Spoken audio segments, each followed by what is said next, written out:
It's been pretty rough. Yeah, it's been rough. The pandemic is affecting my family economically, educationally, and emotionally. Disaster after disaster after disaster. The social aspect for my teens is the hardest. My kindergartner started to display signs of depression. My role and responsibility have increased so much. I'm a mom, I'm a student, I'm a housewife, therapist, and a teacher. How do you juggle all of this?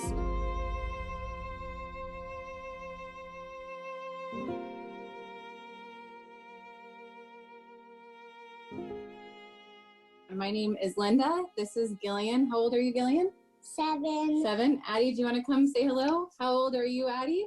5. Addie's 5. And then this is Lyndon. I'm James Gore. You can see a picture of my 2 kids behind me, Opal and Jacob, 8 and 5 years old. Why this all kind of started was Lynda and I were just talking about kids and how crazy it was. We just wanted to have a conversation with a couple different people who are going through what people are going through, and seeing if we could, do something that just shares something that's real in this time of everything. I think it's a uniquely universal experience that we're having right now, right? We are all 24/7 with our children in our house. And I just look forward to hearing about what it's like in your little corner of the world and sharing a little bit about what it is like in mine. Hi, I'm here in Santa Rosa, and I have a family of 5. My husband and I have 3 kids. We live in Santa Rosa, and I have 2 boys. Just trying to navigate all this. I have a 16-year-old and a 5.5-year-old. Hi, hello. I'm Edith Valdez, and I'm trying to find a picture of my family. My husband, Alejandro, my daughter, who is 15 years old, my son, he's only 6 years old, and I live here in Santa Rosa. We have 2 kiddos, 19 years old, going to the junior college, and then 12 years old. She's elementary at Alexander Valley. I have a 5-year-old, Laurel, who's a TKer and transitional kindergarten, and a 9-year-old Haley, who is a 4th grader. That's my son. He's all grown up with my little grandson. I live in Santa Rosa. That is my little guy. That's Addie. He's 6. He would be in kindergarten. That's us. We made a puzzle. See, we did some work today. So.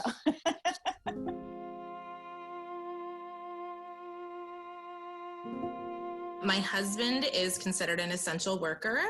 He is an electrician, and he went from working about 60 hours a week to about 80 hours a week. He's had to pick up some extra work outside of his full-time job because my business is essentially on hold. So my husband's picking up the slack through side work. So we're all trying to adjust, but without having that extra person at home, it's definitely affecting the integrity of our family. It's a struggle. We're feeling the financial strain from my husband losing one of his 2 jobs. With the loss of his income, we are having trouble buying food for our family, paying rent, and our bills. I work from home when I have my son. I have decided that the stress and the strain of the isolation on my son has become so obvious that I actually can't work when I have him, because he needs all of my time. He needs all of my, love and emotional support. He doesn't have siblings. We can't set up play dates for him. So it's just him, right? Our closest neighbor is a quarter mile away. And my youngest daughter has gotten to the point where she goes outside, she's just watching cars go by and tractors go by, because that's like, there are humans out there. And that's the interaction that she's having besides her family. So it's been a dance. It was amazing when the Tubbs fire came and our house burned down. I was, of course, we were all in a trauma. The recovery from that was remarkable to me, that my family was as resilient as it was, that we were able to help and support one another and cope. I am a single mother, and so I'm doing it all by myself. All my jobs got canceled and I've lost pretty much most of my income. Financially, we're stressed out. My 11-year-old was in a car accident and it was a pretty bad one, like he almost died. So with PTSD, the best thing for him was to get him right back in school and get him into the car and just get back to regular routine. And then COVID hit and it just regressed him so much. He was doing counseling, therapy, and then we go from like that to like being at home every single day, trying to do this school in the middle of having PTSD with him. And so it's been really, really difficult.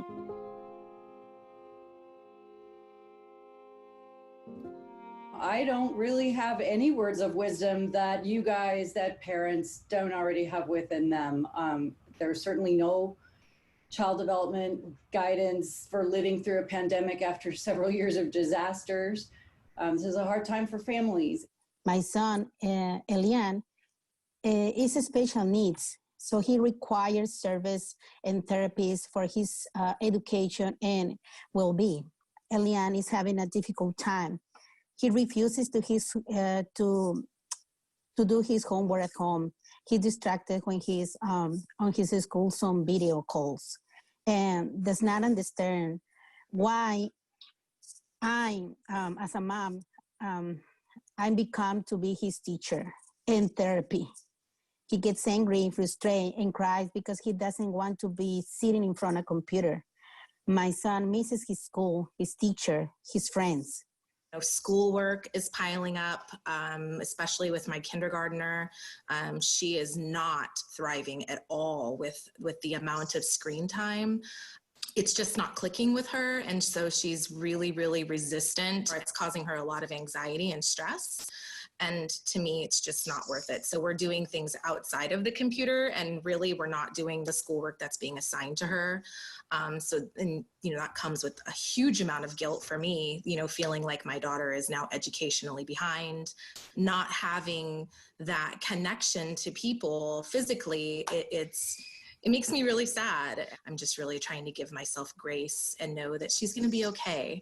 We're all right. We, before this all happened, noticed a huge difference in her personality if she was on a screen for too long, and then the days where she was outside and being active with me and stuff, it just balanced her more. And now the more screen time she has, she's a little bit more volatile for sure. So not having that kid-to-kid interaction is having an impact on her. How do you juggle all of this?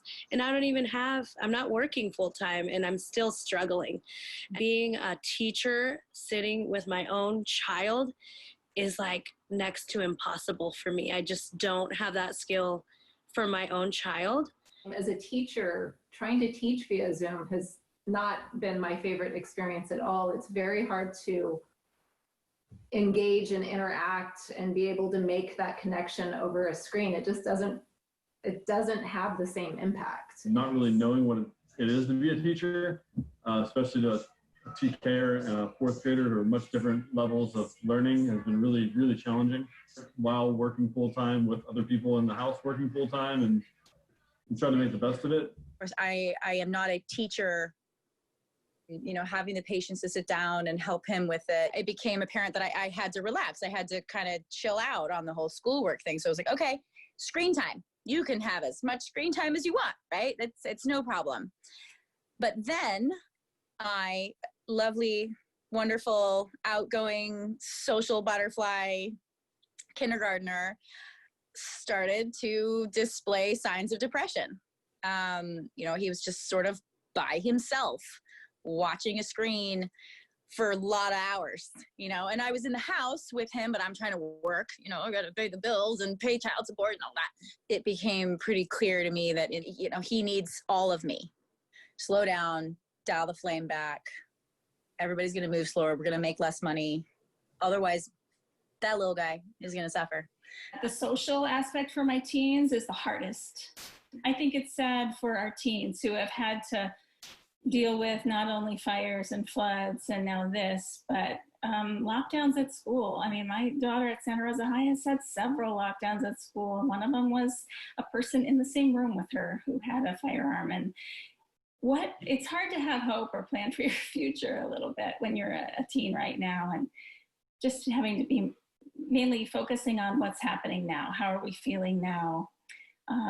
Has been how we're getting along. I have been worried about all the students because I don't think I'm the only parent who doesn't have the ability to sit and do homeschool with our kids. I have a therapist. My 18-year-old is seeing a therapist via Zoom. And then now my son for PTSD is seeing a therapist, and that is a godsend right now. And so I hope that the county is really looking at, the effects of this pandemic, and then we're going to have fires and just like disaster after disaster after disaster, and being able to support our students and just people in general coming out of this. One of our colleagues, Shirley, the other day was talking about this thing called diseases of despair, and there's a whole study about and significant work on this issue of economic and social malaise or upheaval and how that affects tangibly depression rates, anxiety rates, suicide, crime and law enforcement, and all these things. This is exactly what we all need right now, is this sort of group therapy and check-in with other parents to know that, we're not going crazy, or if we are, at least we're all going crazy at the same rate together, right? Across all around the county. I also find it very interesting that everybody on this call with us is busy to the extent of a red line. I know that for sure, as somebody who has a family, and me personally that deal with anxiety and have gone through therapy and had to learn how to turn energy that can burn me into energy that I can use to forge something. Just like you all. And that's been one of the most difficult things for my kids, my wife and I, because it has been the lack of routine and having to figure out a whole new world. I think that one thing we all need to do is recognize that we are enough in this moment and that we are doing the best that we can. And it's hard and there are no easy answers, and just to be kind to one another, because at the end of the day, I think that it's all of us getting through this together and finding a way forward. There's nothing more important than those little human beings that we're in charge of, and we just want to make sure that they have the tools that they need to get through the pandemic. I know all you guys know this, but I think given the trauma and the impact of these recurring disasters, just a reminder that all parents, and especially these days, have moments when they're losing it, right? You say the wrong thing, you say it a little too loudly, and you feel a lot of regret and guilt and wish you had a do-over. It's important to remember that what matters the most to your relationship with your child is the repairing of that misstep, to reconnect with your child and reestablish that trust, because you're your child's favorite person in the whole world, and you have what it takes. And like Lynda said, you're enough.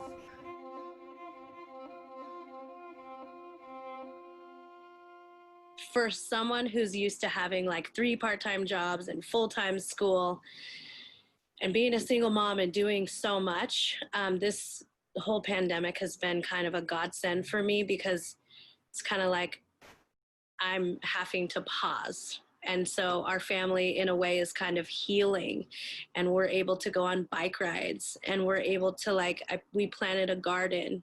The blessing has been kind of getting into a routine of a slower paced life, and just trusting and knowing that everything's going to be okay, regardless of financial situation, regardless of, not having our regular routines there. We've had a lot of successes. I mean, our kids were super fortunate. I really feel grateful every day for the situation we're in. We're able to shelter in place at home.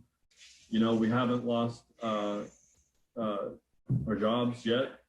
Done a lot about embracing our space since we've been here the last couple of months. We've done gardening projects and expanding garden beds and, you know, re-landscaping, and I just built porch furniture last weekend, scrubbed the decks and all that sort of stuff. So it's been a lot of busy work kind of projects. We try to focus on like being kind to each other and just remembering, like saying it out loud, even like remember to be kind. Or we have every meal together almost, which is something that's way different than the way it was before. We take a daily walk almost every day. Yeah, I would just say, just, you know, in terms of advice, just, you know, get outside, get some fresh air, and don't be too hard on yourselves. You know, boredom is actually an important gateway to being imaginative.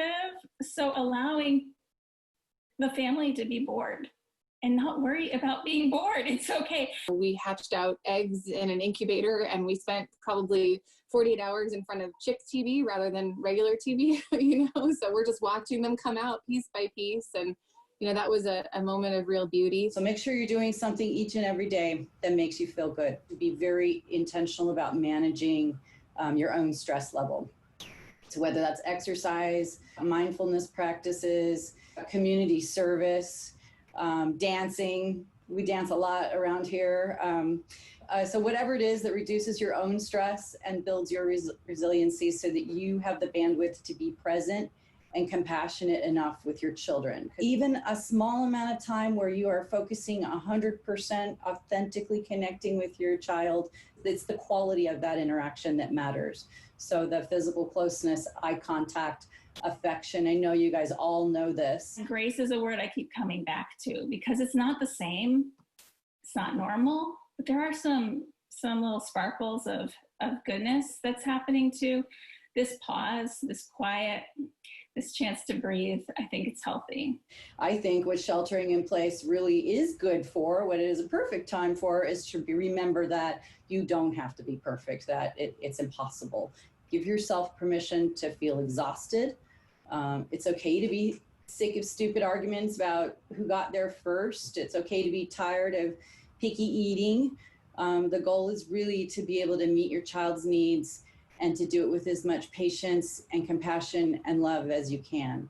And the bottom line is, if your kids feel secure and loved and safe, that's enough. And in fact, that's everything. So I really appreciate everyone coming into this with the spirit that we intended, which was just, let's share, let's talk, and let's see how everyone's doing. So thank you all so much. And I want to hang out again sometime. Yes.